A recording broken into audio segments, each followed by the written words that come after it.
بسم اللہ الرحمن الرحیم۔ السلام علیکم۔ برطانیہ کے شہر مانچسٹر سے ایک بار پھر فرحان اسلم آپ سب کو خوش آمدید کہتا ہے۔ 2 دن کے تعطل کے بعد ایک نہایت اہم موضوع کے اوپر آج میں آپ سے بات کرنے آیا ہوں، اور یہ وہ موضوع ہے جو کہ آنے والی نسلوں تک مجھے، آپ کو، ہم سب کو افیکٹ کرتا رہے گا، اور یہ موضوع ہے نیو کولڈ وار کا، جو نئی سر جنگ جس کا آغاز ہو گیا ہے۔ آپ کو شاید ابھی محسوس نہ ہو رہا ہو، یا کرنٹ افیئر سے اگر آپ بہت زیادہ تعلق نہیں رکھتے ہیں تو یقیناً آپ کے لیے یہ بات تھوڑی سی اچنبھے کی ہوگی کہ میں کیا کہہ رہا ہوں، لیکن جو کچھ میں کہہ رہا ہوں اس کی میں وضاحت بھی آپ کو دوں گا۔ ایک کتاب آج میرے پاس ہے جس کو میں نے پڑھا، اور پھر اس کے بعد میں مجبور ہوا کہ میں نے بہت سارے آتھرز کو پڑھا، اس کتاب کے بعد بہت سارے آرٹیکلز کو پڑھا، اور یہ کتاب ہے دا US versus China Asia's new cold war. یہ بک ہے بائی پروفیسر جوڈ وڈورڈ، اور یہ مانچسٹر یونیورسٹی نے اس کتاب کو چھاپا ہے، اور اس کتاب میں یہ انٹرسٹنگلی 2018 میں کتاب چھپی تھی، 2020 ہو گئے، لیکن اس کتاب کے اندر جو نئی کولڈ وار جس کا آغاز ہو رہا ہے اس وقت، اور اب ہو چکا ہے، میں یہ کہوں گا اس کے بارے میں بہت سی باتیں کی گئیں۔ کولڈ وار ہے کیا؟ پہلے تو آپ کو میں یہ بتاتا چلوں۔ جو دوست ہمارے بڑے ہیں میری طرح، جو 80 کی دہائی میں بڑے ہو رہے تھے، پڑھ رہے تھے اسکولوں میں، اور انہوں نے کولڈ وار کو دیکھا ہے، امریکہ اور روس کے مابین جو کولڈ وار کا ایک سلسلہ چل رہا تھا، آپ کو معلوم ہے 2 واضح بلاکس بنے ہوئے تھے، ایک بلاک امریکہ کی سائڈ پر تھا اور ایک بلاک روس کی سائڈ پر تھا، اور پھر ان کی چپکلش، ان کی پراکسی وارز، ایک ملک سے دوسرے ملک، دوسرے ملک سے تیسرے ملک، ویتنام ہو یا پھر دیگر افغانستان کے اندر جنگ کی بات کی جائے، یہ ظاہر ویتنام میں امریکہ سٹک تھا اور روس اس کے مخالف تھا، اور پھر اسی طرح سے آپ یہ دیکھیے کہ افغانستان جب جنگ شروع ہوئی تو وہاں پر افغانستان سٹک ہو گیا اور امریکہ نے مخالف دھڑے کی مدد کی۔ سو 2 واضح دھڑے بنے ہوئے تھے، اور پھر اس کولڈ وار کا اختتام ہوا ظاہر ہے کہ USSR کے ٹوٹنے کے ساتھ، اس کے خاتمے کے ساتھ، جس میں پاکستان نے ایک کلیدی کردار ادا کیا اور دنیا کا نقشہ بدل گیا، یعنی کہ 2 طاقتوں کے بجائے صرف ایک طاقت رہ گئی جو کہ امریکہ تھا، بلکہ امریکہ ہے، اور اس طاقت نے پھر جو من مرضی آئی امریکہ نے وہ کیا، اور آپ یہ دیکھ لیجئے کہ دنیا کے بتحاشا ملکوں پہ فوج کشی ہوئی جس میں امریکہ براہ راست ملوث رہا، کئی جگہوں پر تو جیسے عراق کی بات کر لیں، افغانستان کی بات کر لیں، اور کئی جگہ پر بالواسطہ پورا مڈل ایسٹ جو عرب سپرنگ کے نام سے جو کچھ ہوا پچھلے 10 سالوں کے اندر، اس میں امریکہ کا بہت بڑا کردار ہے۔ وہ ملک تباہ ہو گئے، ان کی پرانی تصویریں دیکھیں، اب تصویریں دیکھیں، زمین آسمان کا فرق ہے۔ لیبیا کے اندر چلے جائیے، مصر کی صورتحال دیکھ لیجئے، دیگر جتنے بھی ممالک ہیں، شام کی صورتحال دیکھیے، بالکل سچویشن تبدیل ہو گئی اور ان ممالک کو تباہ و برباد کر دیا گیا، اور ظاہر ہے کہ امریکہ کا اس میں ایک اہم رول تھا، لیکن اس کا ہاتھ روکنے والا کوئی نہیں تھا کیونکہ امریکہ واحد سپر پاور بچی تھی۔ پھر یہ ہوا گزشتہ 5-6 برسوں کے اندر کہ یہ صورتحال زیادہ کلیئر ہوتی گئی کہ اب امریکہ کا مخالف ایک اور ملک پیدا ہو گیا ہے، اور وہ ملک تھا چین۔ چین نے اپنے آپ کو ایسے پلیس نہیں کیا کہ وہ امریکہ کا مخالف ہے، لیکن امریکہ نے تھریٹنڈ محسوس کرنا شروع کر دیا جیسے جیسے چین کا اثر و رسوخ بڑھتا گیا اور چین دنیا کے خطوں میں اپنی طاقت کو بڑھاتا گیا۔ امریکہ ظاہر ہے کہ اس کو امریکہ کو احساس ہوا کہ اس کی قوت اور اس کی طاقت پوری دنیا میں کم ہو رہی ہے۔ جو دوست تاریخ کے طالب علم ہیں انہیں یقیناً پتہ ہوگا، اگر آپ نے تاریخ پڑھی ہے، ورلڈ وار میں انٹرسٹنگلی امریکہ اور روس اتحادی تھے، ایک ساتھ انہوں نے ورلڈ وار لڑی، لیکن ورلڈ وار کے بعد ایگزیکٹلی 2 برس کے بعد تقریباً 1947 میں جب پاکستان بنا، یہ وہ ٹائم تھا کہ جب کولڈ وار کا آغاز ہو گیا تھا۔ 1945 سے اس نے شدت پکڑی، 1945 سے، اور پھر 1947 میں کولڈ وار جو ہے وہ اپنے یعنی کہ باضابطہ آغاز میں چلی گئی، اور پھر گریجولی یہ سلسلہ مختلف ملکوں میں چلتا رہا۔ اس وقت کی کولڈ وار اور اب کی کولڈ وار، یہ کولڈ وار جو ہے یہ میں سمجھتا ہوں کہ تاریخ 2020 کو اس سال کے حساب سے، اس ایرا کے حساب سے یاد رکھے گی کہ جس میں امریکہ اور چین کے مابین ایک نئی سرد جنگ، نئی کولڈ وار کا آغاز ہوا، جس کی نشاندہی بہت سارے لوگوں نے کی، اور پروفیسر جوڈ وڈورڈ نے بھی جو کتاب لکھی ہے US versus China Asia's new cold war, یہ کتاب بھی ظاہر ہے کہ اسی جانب نشاندہی کرتی ہے، لیکن 2 بڑے واضح فرق ہیں اس کولڈ وار میں اور اس کولڈ وار میں۔ وہ فرق کیا ہے میں ضرور آپ کو بتاؤں گا۔ پاکستان کا کردار کیا ہے اس کولڈ وار کے اندر؟ پچھلی کولڈ وار میں ظاہر ہے کہ پاکستان کردار بہت کلیدی تھا، USSR کو تباہ کرنے میں یا اس کو دنیا کے نقشے سے مٹانے میں پاکستان فرنٹ لائن سٹیٹ تھا، اور جو کچھ USSR کے ساتھ ہوا، پاکستان کا رول اس میں سے اگر نکال دیا جائے تو پھر آج بھی 2 طاقتیں دنیا میں موجود ہوتی ہیں۔ سو مطلب یہ ہوا کہ پاکستان کی شمولیت کے بغیر یہ جو نیا نقشہ کہ آپ دیکھ رہے ہیں یا سر جنگ کا خاتمہ ممکن نہیں تھا۔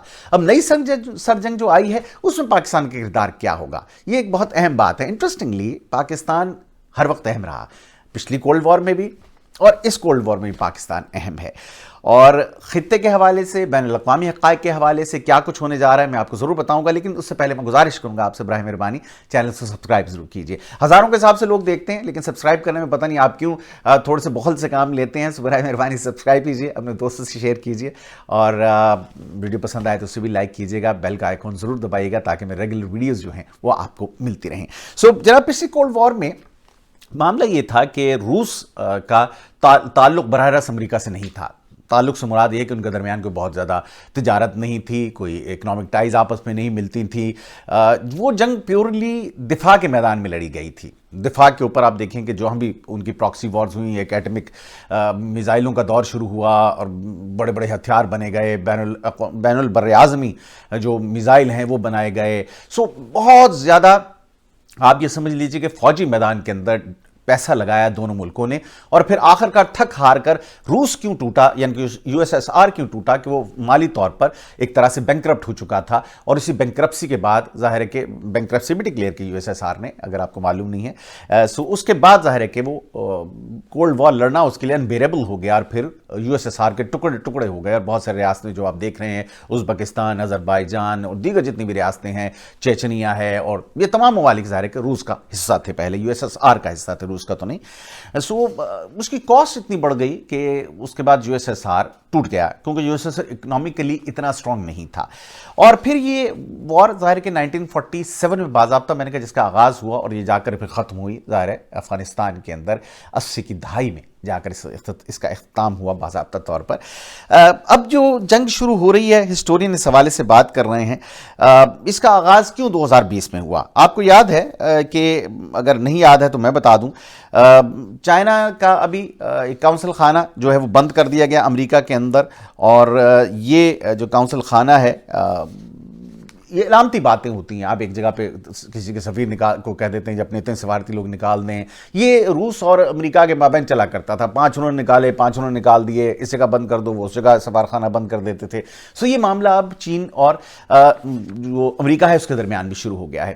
لیکن چین کی سچویشن کیوں ڈیفرنٹ ہے، اور کیوں یہ لوگ کہتے ہیں، اور میں یہ کتاب کا بھی جس کا حوالہ آپ کو دیا ہے میں نے، پروفیسر جوڈ ووڈورڈ کا، اور دیگر میں رائٹر کے بہت سارے جو لکھنے والے ہیں ان کو پڑھ رہا تھا. گارڈین یہاں پہ برطانیہ میں، اس میں ایک بہت زبردست آرٹیکل چھپا اس حوالے سے. جتنے پالیسی ساز ادارے ہیں، ایڈوائزر ایک دو سابق امریکی حکومت کے، سب اس بات پہ متفق ہیں کہ یہ کولڈ وار امریکہ جیت نہیں پائے گا. وہ جو پہلا ایک اختتام ہوا تھا، امریکہ فاتح ہو کے نکلا تھا اور کولڈ وار میں سے، اور روس یو ایس ایس آر ٹکڑے ٹکڑے ہو گیا تھا. اب ایسا نہیں ہوگا. کیوں نہیں ہوگا؟ اس کی وجوہات ہیں. کولڈ وار پہلے تو شروع کیوں ہو گئی ہے، کیوں کہہ رہے ہیں؟ تو وہی واضح سچویشن ہے کہ دنیا 2 بلاکس میں تقسیم ہوتی چلی جا رہی ہے. ایک وہ بلاک ہے جو کہ چائنا کو سپورٹ کر رہا ہے، اور ایک وہ بلاک ہے جو کہ امریکہ کو سپورٹ کر رہا ہے. یہ 2 واضح بلاک بن گئے ہیں. دوسرا، ان کے درمیان، امریکہ اور چین کے درمیان اختلافات طویل ہوتے جا رہے ہیں. وہ ساؤتھ چائنا سی کا ایشو ہو، وہ تائیوان کا ایشو ہو، وہ ہانگ کانگ کا ایشو ہو، کوئی بھی ایسا ایشو جو دنیا کا ہے اس میں امریکہ میں ٹانگ پھنسا لیتا ہے آگے چین کے علاقے میں، اور وہ مخالف طرف کھڑا ہو جاتا ہے. چین کا ظاہر اپنا ایک سٹانس ہے جو وہ موجود رہتا ہے. ان کے ہاں اب ایک اختلافات کی ایک لمبی طویل فہرست بن گئی ہے دونوں ممالک کے درمیان.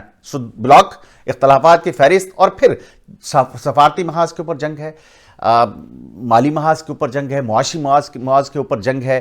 ایک دوسرے کے یہ الزامات لگاتے جاتے ہیں جی جو بزنسز کے راز ہیں، یعنی جیسے ٹیکنالوجی ہے، نئی چیزیں بن رہی ہیں، وہ چین چوری کر رہا ہے بقول امریکہ کے.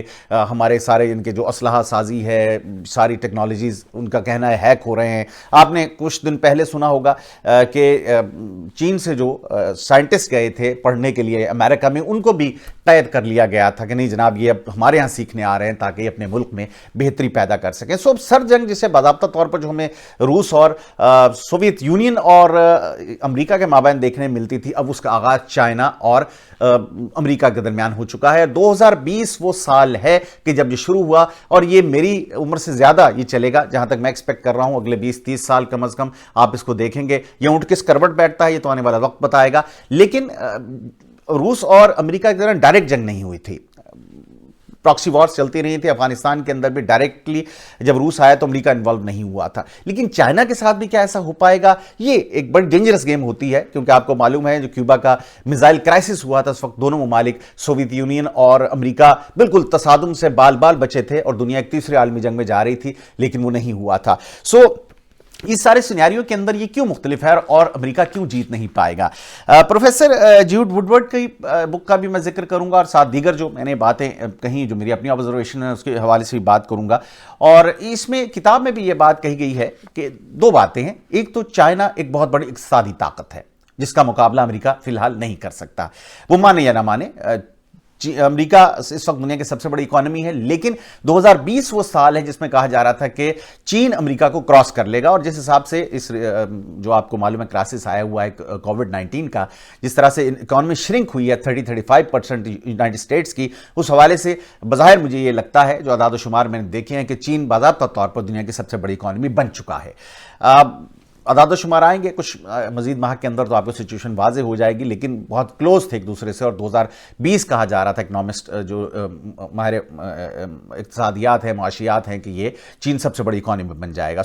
اکنامک میدان میں امریکہ چین کا مقابلہ نہیں کر سکتا. پیسے چین کے پاس بے انتہا ہیں، حتیٰ کہ 1.08 ٹریلین ڈالر امریکہ نے چین کا دینا ہے. 1008 ارب ڈالر کا مقروض ہے امریکہ چین کا. الٹی گیم ہے. جبکہ پچھلی کولڈ وار کے اندر امریکہ نے رشیا کو کچھ نہیں دینا تھا. فرسٹ.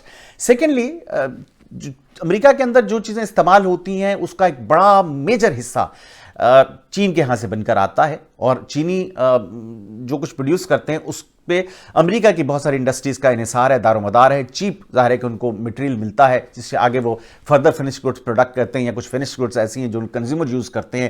اگر وہ ساری امریکہ اس وقت سچویشن میں نہیں ہے کہ وہ ساری چیزوں کو روک پائے، باوجود اس کے کہ آپ ایک برس سے وہ جنگ دیکھ رہے ہیں دونوں کے درمیان، نئے نئے ٹیرفس لگے جا رہے ہیں امریکہ کی جانب سے، یعنی کہ یہ کولڈ وار کا ایک باضابطہ آغاز ہے. لیکن وہ اس پوزیشن میں نہیں ہے کہ یکدم بند کر دے کہ سب کچھ بند کر دو. جی ہواوے کے ساتھ جو کچھ ہوا، امریکہ نے برطانیہ کو بھی کہا کہ اس سے آپ کانٹریکٹس نہ دیجئے. ٹک ٹاک کو بند کرنے کی بات ہو رہی ہے. بہت ساری کمپنیز کے ساتھ جو امریکہ آرم ٹویسٹنگ کر رہا ہے، یہ بیسیکلی کوشش کر رہا ہے کہ اقتصادی میدان میں ڈینٹ ڈال سکے چائنا کو، لیکن it's impossible. China is a huge economic power اور امریکہ اس کو ڈینٹ نہیں ڈال سکے گا. فرسٹ. سیکنڈلی پچھلی کولڈ وار کے اندر امریکہ کے اتحادیوں کا ایک بہت بڑا گروپ اس کے ساتھ تھا. اس کولڈ وار میں امریکہ کے اتحادی موجود نہیں ہیں، بہت تھوڑے سے رہ گئے ہیں. اس کی وجہ ٹرمپ صاحب کی اپنی پالیسیاں ہیں. آپ دیکھیں WHO سے نکل گئے، وہ کہتے ہیں جی ہم نہیں اس میں شامل ہونا چاہتے. اس کے علاوہ ایک اور جو معاملہ، ایک ملک ہیں جو بڑے 12 ملک کا ایک گروپ تھا جس میں امریکہ شامل تھا اور یہ دنیا کی 40% اکانومی میں یہ ملک یعنی کہ ان کے پاس تھی. اس ملک سے بھی اس کانٹریکٹ سے بھی امریکہ چلا گیا. بہت ساری جو اتحادی تھے امریکہ کے، امریکہ نے کہا جی سب سے پہلے ہم امریکہ کی بات کروں گا. ڈونلڈ ٹرمپ نے کہا باقی سب جائیں افغانستان سے اپنی فوجیں نکال لی. امریکہ نے اپنے آپ کو بہت لمیٹڈ کر لیا. دوست اس کے کم ہوتے جا رہے ہیں اور دشمن بڑھتے جا رہے ہیں. اور دنیا کے 135 ممالک کے اندر سروے ہوا، ابھی 2 روز پہلے کی بات میں کر رہا ہوں، تو صرف 1/3 یعنی کہ 1/3 کنٹریز ایسی ہیں جن کا یہ خیال ہے کہ امریکی صدر ڈونلڈ ٹرمپ جو ہیں وہ قدرے 1 پوائنٹ بہتر ہیں دنیا کی لیڈرشپ کے حوالے سے. نہیں تو 2/3 دنیا کے لوگ اب یہ سمجھتے ہیں کہ امریکہ وہ جو ایک لیول تھا اس کا پہلے وہ اب نہیں رہا. And that's America is now history. اور چائنا جو ہے وہ اب ایک ایمرجنگ پاور ہے یا نیکسٹ سپر پاور ہے یا اس وقت سپر پاور ہے. جو امریکہ کا اثر و رسوخ تھا خطے میں وہ ختم ہو گیا. امریکہ کے دوست یقین بات دیگر اس کو چھوڑتے چلے جا رہے ہیں. 2-3 ہفتے پہلے کی بات ہے، یورپی یونین نے بھی یہ بات کہی کہ جناب امریکہ اب ماضی کا قصہ بن چکا ہے، چین نیکسٹ سپر پاور ہوگا، لہٰذا ہمیں چین سے اپنے تعلقات کو عرصر نو اس کا تعین کرنا چاہیے. یہ چین نے، میں آپ کو پہلے اپنے ایک پروگرام بتا چکا ہوں، گزشتہ 15 سالوں کے اندر 2000 ارب ڈالر انویسٹ کیا ہے پوری دنیا کے اندر، دنیا کے کونے سے دوسرے کونے تک. یعنی کہ 90% کنٹریز کے اندر دنیا کی چین کی انویسٹمنٹ موجود ہے، اربوں ڈالر کی. اور امریکہ پچھلی کولڈ وار میں یہ تھا کہ وہ طاقت کے زور پہ تھی، اسلحے کے زور پہ تھی. لیکن چین نے انٹرسٹنگ بات یہ ہے کہ ہر ملک کے ساتھ تعلق بڑھائے باہمی مفاد کے اوپر. یہ نہیں ہے کہ صرف اپنا مفاد دیکھا، ان کو بھی کچھ دیا کہ ٹھیک ہے جیسے پاکستان میں سی پیک بن رہا ہے، اگر 60 ارب ڈالر گیا ہے تو پاکستان کی اکنامک ڈیولپمنٹ کی بات بھی کی جا رہی ہے. اس کے نیگیٹو آسپیکٹس بھی ہیں، اس پہ کسی پروگرام میں ضرور بات کروں گا، لیکن چین نے کہیں جا کر کسی ملک کی حکومت کا تختہ الٹنے کی کوشش نہیں کی، کسی ملک کو یہ نہیں کہا کہ آپ یہ کریں یہ نہ کریں، اسے پسند کریں اسے نہ کریں۔ امریکہ جہاں بھی جاتا ہے وہ کوشش کرتا ہے کہ اپنی مرضی کی حکومت ہو، حکومت ٹاپل کرتی جاتی ہے۔ پورے مڈل ایسٹ کے اندر جو تباہی بربادی ہوئی، عراق کے اندر جو ہٹا دیا گیا صدام حسین کو پسند نہیں آیا، جو بھی اس کو ہٹا دو مار دو، یہ الزامات لگتے رہے ہیں امریکہ کے اوپر۔ سو ان سارے معاملات کے اندر چائنا نے ایسا کچھ نہیں کیا، چائنا نے اکنامک بنیاد پہ بات کی، جس ملک سے بھی تعلق رکھا، سربراہ کوئی بھی ہو وہ تعلقات اسی نہج پہ رہے، اس کو کوئی فرق نہیں پڑتا۔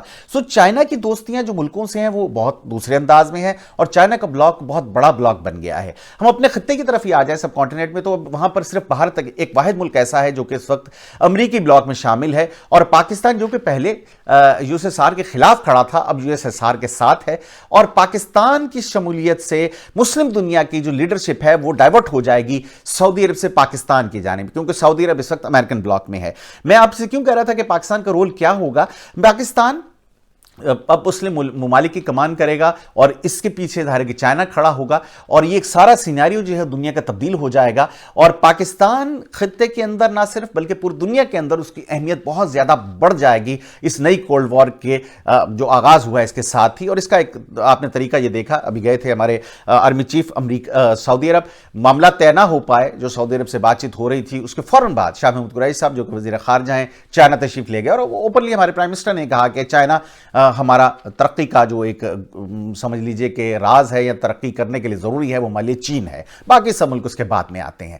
سو یعنی کہ پاکستان نے واضح اپنے آپ کو الائن کیا ہے چائنا کے ساتھ، امریکی بلاک سے نکل گیا ہے، اور اب روس کے ساتھ، ظاہر ہے کہ روس بھی اس بلاک میں شامل ہے۔ سو جو پاکستان شامل تھا روس یو ایس ایس آر کو تباہ کرنے میں، اب پاکستان شامل ہو گیا ہے امریکہ کے خلاف سر جنگ کے اندر۔ اس میں مزید میں آپ سے ضرور بات کروں گا، کیا کچھ ہو رہا ہے، ایک بہت طویل ٹاپک ہے، لیکن اس کتاب کے اندر اس میں بہت سی انٹرسٹنگ باتیں تھیں جو میں نے کہا آپ سے شیئر کر لوں، آپ کو بتاؤں، اور ایک نئی سر جنگ کا آغاز 2020 سے ہو گیا ہے، اور یہ آپ کی اور میری آنے والی نسلوں تک اس کا امپیکٹ رہے گا، اور اس کے بہت سارے ظاہر ہے کہ معاملات ایسے ہیں جس پہ بات ہو سکتی ہے، لیکن ویڈیو میں وقت میرے پاس تھوڑا ہے، میں آئندہ پروگرام میں مزید تفصیل کے ساتھ اس سے بات کروں گا، اور امید کرتا ہوں کہ آپ کو آج کا یہ پروگرام پسند آئے گا۔ سنجیدہ موضوع تھا، لیکن ظاہر ہے کہ ایک ایسا موضوع جس پہ ہمارے تمام ممالک کی فیوچر کا، ہمارے بچوں کے فیوچر کا انحصار ہے۔ پروگرام پسند آیا ہو تو ضرور اس کو لائک کیجئے، میرے چینل کو سبسکرائب کیجئے، اور بیل کا آئیکن دبائیے۔ میں ہر 2-3 روز کے بعد نارملی پروگرام ضرور کرتا ہوں، سو آپ تک میرے یہ پروگرام پہنچتے رہیں گے۔ اس کے ساتھ ہی مجھے اجازت دیجیے گا، اپنا بہت خیال رکھیے گا۔ پاکستان زندہ باد۔